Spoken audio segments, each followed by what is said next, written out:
Ahora, bueno, vamos a hacer un video acerca de un tema que ya vimos, pero que vamos a definir todos los conceptos que aprendimos en este nuevo tema. Y ese tema es ondas. Bueno, para esto primero vamos a definir qué es una onda.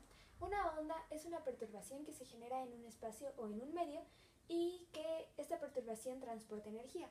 En algunas ocasiones también la perturbación transporta materia, sin embargo es muy raro y generalmente únicamente transportan energía. Un ejemplo muy claro de ondas es cuando avientas una piedra en un lago y bueno, los circulitos que se van formando, esas son las ondas. Generalmente no las vemos como las ondas de sonido o las ondas de luz y solo vemos sus consecuencias, bueno, o percibimos sus consecuencias. Ahora vamos a definir los dos tipos principales de onda. Las ondas longitudinales y las ondas transversales. Esta clasificación se hace de acuerdo a el desplazamiento de la onda y de las partículas. En primer lugar tenemos las ondas longitudinales, en las cuales tenemos, un medio y las partículas que lo conforman. Y en este tipo de ondas, lo que hace las partículas es moverse de manera paralela a el desplazamiento de la onda, es decir, las partículas que conforman la onda se mueven de manera paralela al desplazamiento de la onda, mientras que en las ondas transversales lo que sucede es esto. Tenemos las partículas que conforman la onda y como podemos ver, las partículas hacen esto y luego van para abajo y luego para abajo y así.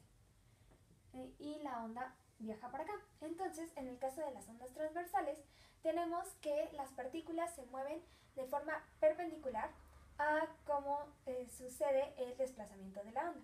Estos son los dos tipos de ondas y bueno, un ejemplo claro de las ondas longitudinales son las ondas de sonido y lo podemos observar como un slinky en el cual hay momentos en que el resorte está como más comprimido y en otros más expandido. Mientras que en las ondas transversales un ejemplo de esto son las ondas de luz. Y bueno, en una situación más cotidiana tenemos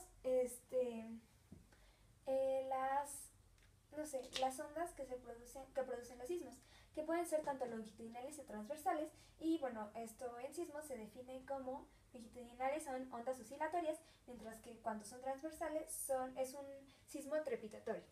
Y bueno, estos son los dos tipos de ondas que podemos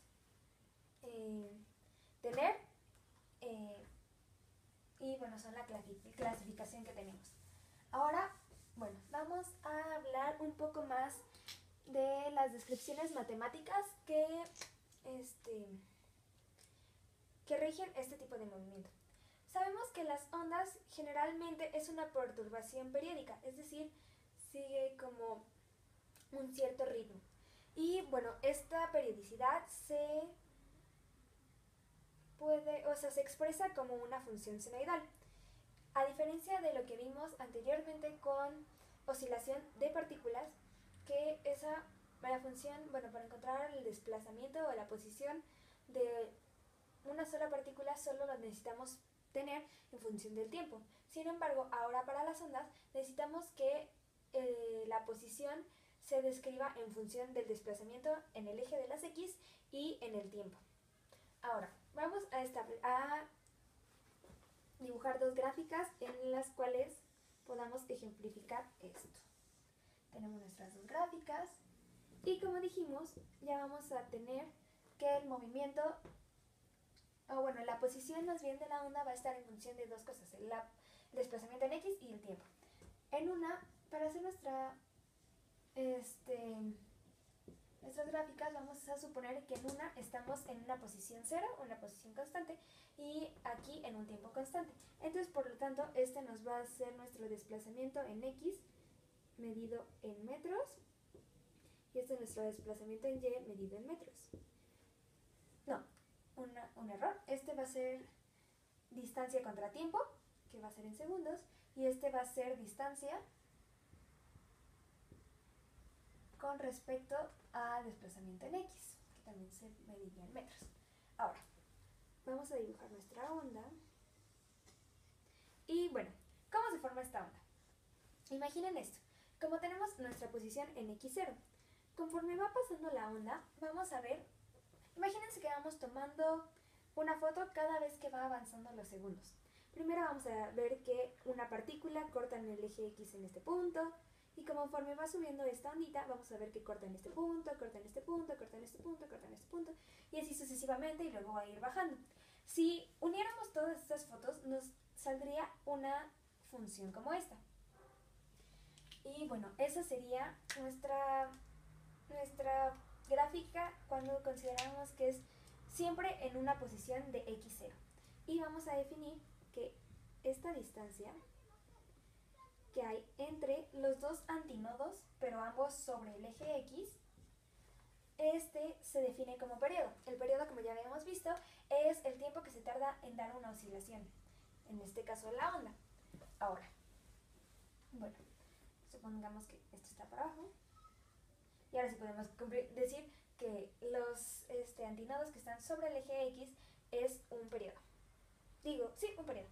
Ahora, vamos con nuestro siguiente caso en el que tenemos un tiempo constante, un tiempo cero. Vamos a tener de nuevo nuestra onda. Y esto es como si tuviéramos como si tomáramos una foto de la onda en un tiempo específico. Vamos a ver que las partículas están así, así, así, así. Y bueno, esta va a ser la onda que se nos va a formar. Ahora, como esto no está medido igual que esto es distancia contra distancia y esto es distancia contra tiempo, vamos a ver que esta distancia que hay entre antinodos que están sobre el eje X la vamos a definir como lambda. Lambda es longitud de onda.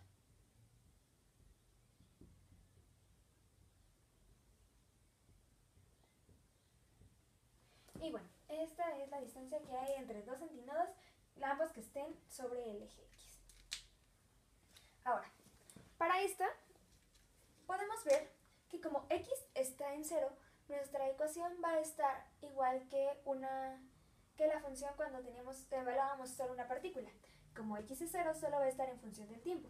Por lo tanto, tenemos que la posición en Y solo está en función del tiempo. En función del tiempo. Y eso va a ser nuestra ecuación de oscilación que ya conocíamos, que era amplitud seno de omega t más phi.